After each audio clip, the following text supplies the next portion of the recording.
자, 정치와이드 첫 순서는요, 오늘 미니 인터뷰가 준비되어 있습니다. 예고해드렸죠. 박민식 국가보훈부 장관 지금 나와 계십니다. 안녕하십니까? 안녕하세요. 이 스튜디오 오랜만에 나오시죠? 예, 뭐 아침에 제가 참 오래 자주 나오셨었는데. 나왔었는데. 알겠습니다. 오늘은 또 장관 신분으로 오늘 좀 찾아주셨습니다. 우선 고맙다는 말씀 드리고요. 감사합니다. 예. 우선 첫 질문은 사실 현 정부 들어서 보훈처가 그러니까 국가보훈처가 국가보훈부로 격상이 됐어요. 그리고 최근에 보면 윤석열 대통령 다양한 보훈 행사에 굉장히 적극적으로 좀 참여하고 있거든요. 자, 윤 대통령께서 국가유공자 예우에 신경을 각별히 쓰고 있다 이런 평가 받고 있는데, 자, 그 이유 어디에 있다고 보십니까? 뭐 이유라기보다는 예. 제가 여러 번 이렇게 목격을 한 그 소감은 예. 윤석열 대통령의 이 보훈에 대한 생각은 정말 그 진심이 실려 있다. 뭐냐면은 맨 처음에 정치 출마할 때 예. 선언할 때 우리 대한민국을 지킨 영웅들과 함께 하겠다라고 하면서 그 천안함 용사의 이름을 불렀지 않습니까? 그렇습니다.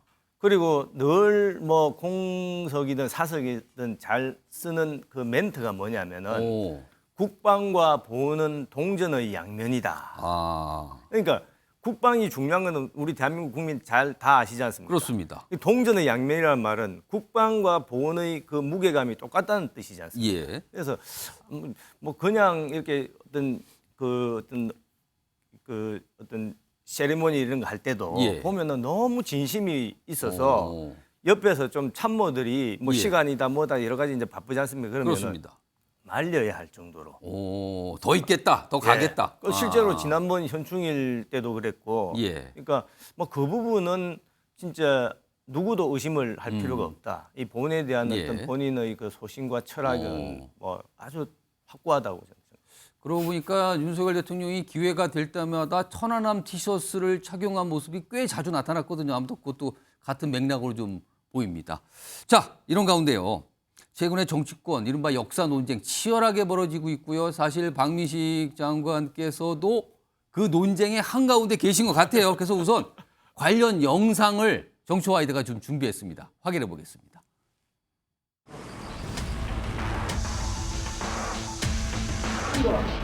대한민국이 이어가기 위해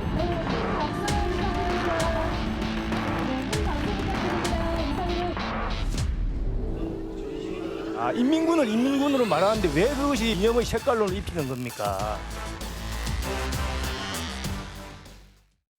네, 지금 화면에 지금 박민식 장관 모습 나오는 걸 좀 보고 약간 미소 지으셨는데, 자, 우선 홍범도 장군 얘기부터 좀 해볼까요? 사실 육사 교정에 설치된 홍범도 장군의 흉상, 이거 이전하는 문제가 그동안 논쟁이었는데 사실 육사가 결정을 했어요. 이전하기로요. 그러니까 이건 어느 정도 좀 매듭이 지어졌다고 할 수 있는데, 최근에 이어서 좀 나온 얘기가 해군 잠수함 홍범도함의 이름을 바꾼다는 것. 이것도 흉상 이전과 어떻게 보면 연결이 돼 있는데, 요건 좀 어떻게 좀 판단하십니까? 뭐 제가 국방부의 소관이지 않습니까? 예. 그 흉상이든 이런 것이 예. 그에 대해서 뭐 제가 공식적으로 뭐 제안을 받은 적은 없습니다. 예. 그래서 제가 그 부분에 대해서 국무위원이기 때문에 말씀드리는 것은 적절하지 못하고 예. 다만 예. 홍범도 장군은 아시다시피 1962년도에 건국훈장을 받은 독립유공자입니다. 그렇습니다. 그래서 이 홍범도 장군을 최대한 그 최고로 예우할 수 있도록 우리는 모셔야 될 그 의무가 있는 것이죠. 예. 저는 뭐 그렇게 생각을 합니다. 약간 직답보다는 약간 의견을 주신 걸로 제가 이해하겠습니다. 자, 지금 잠수함 문제가 있는데 이건 군의 문제이기 때문에 거기서 판단할 것이다. 이런 말씀이시고요. 그러면 요 얘기 좀 해보겠습니다. 최근에 광주시가 추진하고 있는 정일성 역사공원 조성 문제, 이것도 굉장한 좀 논란으로 비춰지고 있는데요. 사실 박민식 장관께서는 굉장히 반대 목소리를 좀 내셨어요. 그리고 직을 걸고 저지하겠다라는 말씀까지 하셨는데, 이거는 무엇이 문제라고 지금 판단하십니까? 아니 대한민국 헌법 1조가 민주공화국이지 않습니까? 그때 민주공화국이라는 뜻은 자유민주적 기본 질서를 의미하는 것이고 아시다시피 6.25 전쟁 때 그 자유민주주의를 지키기 위해서 정말 수많은 국군과 우리 국민들이 희생을 당했지 않습니까? 우리 국군과 국민에게 총뿌리를 겨눈 사람을 그것도 세금을 국민의 혈세 48억을 들여서 기념한다고 하니 예. 이것은 어느 대한민국 국민이 찬성을 하겠습니까? 예. 아시다시피 지금 호남, 광주가 있는 호남 지역에서도 예. 그 여론조사를 뭐 몇 개를 보면은 거기서도 반대가 많습니다. 그렇다고 합니다, 지금. 아니 아시다시피 호남은 우리 독립지사 2,600분이 배출된 곳입니다. 예. 그리고 6.25 때 학도병이 가장 많이 집결된 곳입니다. 그리고 또 5.18 민주화의 성지지 않습니까? 예. 독립, 호국, 민주화. 예. 이 기념할 또 우리가 예우해야 될 분들이 수천 명, 수만 명인데 그렇게 많이 계신데 아니 그런 분들은 제쳐두고 지금 오. 우리한테 총불이 들이댄 사람을 기념한다고 하니 예.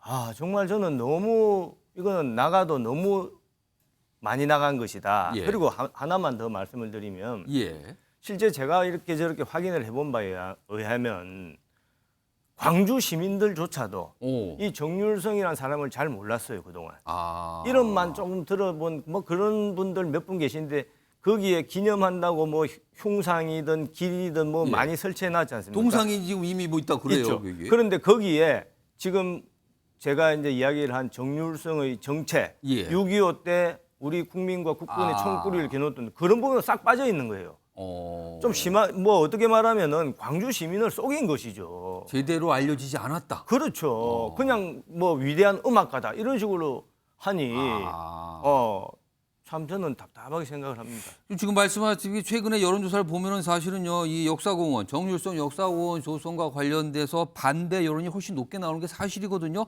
그런데도 광주시는 왜 이 공원을 만들어서 기리려고 하는 걸까? 이게 왜 이런다고 판단하십니까? 저는 뭐 강기정 시장님과 과거에 국회에서도 같이 상임위에서 활동을 그러셨죠. 했고 겹치셨죠 그때. 예. 예. 우리 강기정 시장님이 뭐 조만간에 예. 좀 제대로 된 판단을 하시리라고 기대를 합니다. 왜냐하면 오. 강기정 시장님도 아마 이 사업에 대해서 예. 그 실체에 대해서 그렇게 세세하게 알고 있었을까라는 저는 의문이 그럼 듭니다. 이전 시장 때부터 쭉 진행되어 온 거라서 그냥 그대로 갔다 그렇죠. 이렇게 판단하십니까? 이제 뭐 그전에부터 해오던 거고 또 예. 뭐 여러 가지 음악회라든지 이런 것도 옛날부터 해왔으니까 그냥 뭐 그런 거 아니냐 예. 고개 끄덕끄덕했지 이 예. 정률성의 실체가 아까 제가 두 번 세 번 말씀드린 것처럼 6.25 예. 당시에 어떻게 보면은 우리 대한민국을 그렇게 고통에 빠뜨리게 한 장본인이다라는 예. 것은 모르지 않았을까. 혹시 이 사안과 관해서 강기정 시장 또는 광주시 쪽과 좀 약간 의견 교환이나 접촉을 좀 해보셨습니까? 아직은 뭐 서로 그럴 단계는 아니라서 예. 아직은 못 해봤습니다만은 예. 뭐 이거 그냥 서로 간의 주장 뭐 그냥 강요한다고 될 일이 아니지 않습니까? 그렇습니다. 예. 이 국민들의 뜻에 또 예. 광주 시민들의 뜻에 따르면은 그게 제일 간명한 해법이다. 그렇게 알겠습니다. 생각합니다. 자, 그런데요. 오늘 오전에 국회 잠깐 다녀오셨거든요. 정무위 상임위가 열렸는데 여기서요.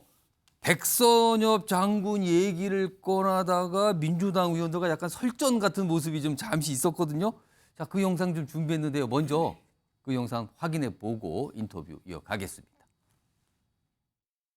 백선엽이 20몇 살 때 친일파라고 한다면 문재인 대통령의 부친인 문용형 그분도 그 당시에 흥남시 농업개장을 했습니다. 흥남시 농업개장은 그럼 친일파가 아니고 백선엽 친일파입니까? 저러면서 이제 민주당 의원 쪽에서 뭐 소리가 커지고 발칵하고 막 이랬어요. 자, 이제 백선엽 장군 얘기를 하다가 과거에 뭐 친일행위 이런 얘기 질문이 나와서 답을 하셨는데 그러다가 이제 문재인 전 대통령의 부친 얘기를 꺼냈어요. 어떤 취지에서 이 말씀을 하신 겁니까? 그러니까 역사적인 인물에 대해서 예. 어떻게 친일파다 이렇게 규정을 하려면 예. 거기에 대한 어떤 근거가 명백히 있고 또 형평성이 맞고 뭐 여러 가지 이제 고려를 해야 되는데 예. 최소한 제가 볼 때는 백선엽 장군은 친일파가 아니다. 단지 간도 특설대에 근무했다는 사실만 가지고 이분을 친일파라고 한다면 예. 일제 시대에 뭐 군인 되고 또 뭐 공무원하고 뭐 어떤 다 우리나라가 없었지 않습니까? 예. 그런 사람 다 친일파로 우리가 자리매김해야 될 우려가 있지 그러니까 않습니까? 일제 당시에 일제가 세운 어떤 공공기관, 뭐 정부기관 이런 데 근무한 걸 다 친일파라고 한다면 이게 어떻게 되는 건가? 이 말씀을 그렇죠. 하신 겁니까? 예, 예. 그래서 그거를 제가 뭐 갑자기 좀 비유를 사실 비유를 한 하신 거죠. 셈인데, 예. 비유를 했는데 지금 보니까 저를 고발한다 해서 제가 참 저렇게 뭐 발끈하고 흥분할 일인가 토론을 하자는데 예. 저렇게 발끈 그리고 고발을 해서는 안 됩니다. 왜냐하면 하려면 고소를 해야 됩니다. 고소. 예, 그래서 제가 저분 아까 뭐 어떤 의원이 고발한 데서 상당히 흥분하셨구나. 왜냐하면은 사자에 대한 명예훼손죄는 사자 명예훼손. 예. 친고죄입니다. 오. 친고죄이기 때문에 직접 당사자, 지금 이 사자이기 때문에 그분의 이제 후손, 예. 문재인 대통령이 해야 되는 것이죠. 예, 하려면. 예. 제3자가 하는 것은 고발이고, 그렇죠. 직접 해야 되는데 지금 고소와 고발의 차이도 없이 그냥 말을 하니까 상당히 흥분하신 것 같고 문재인 예. 대통령께서도 아시다시피 아주 인권 변호사 또 사법시험 공부를 해서 법률가지 않습니까? 예.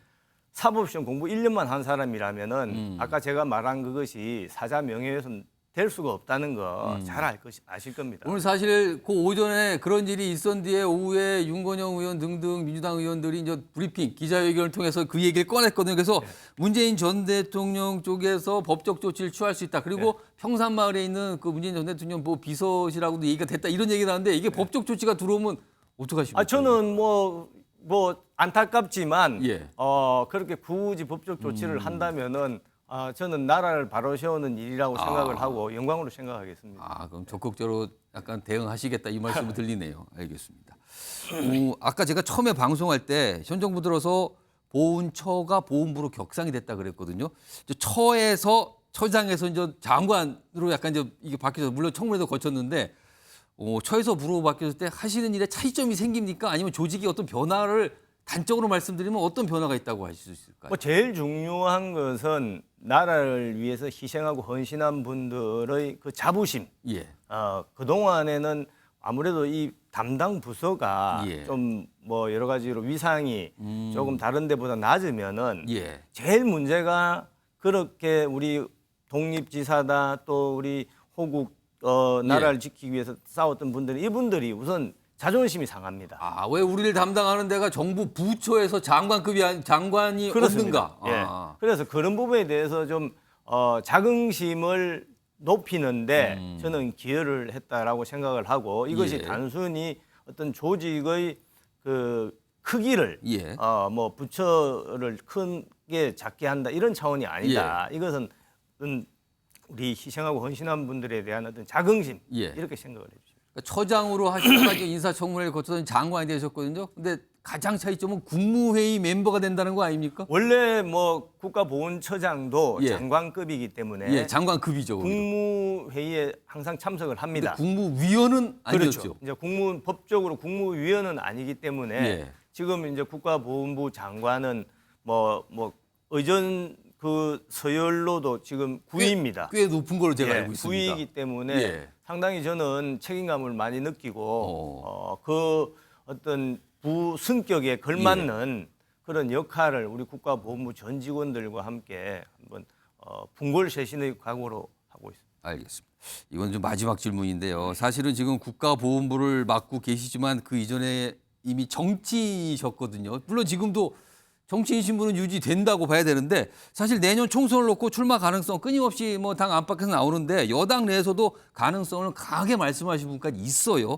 자, 내년 총선 출마 관련해서 박민식 장관님의 생각이 많은 분들이 좀 궁금해하시는데 어떻게 좀 말씀하실까요? 저는 참 진심입니다. 그냥 제가 뭐를 숨기는 것이 아니라 제가 예. 다른 분들과는 달리 제가 선거를 많이 떨어져 봤습니다.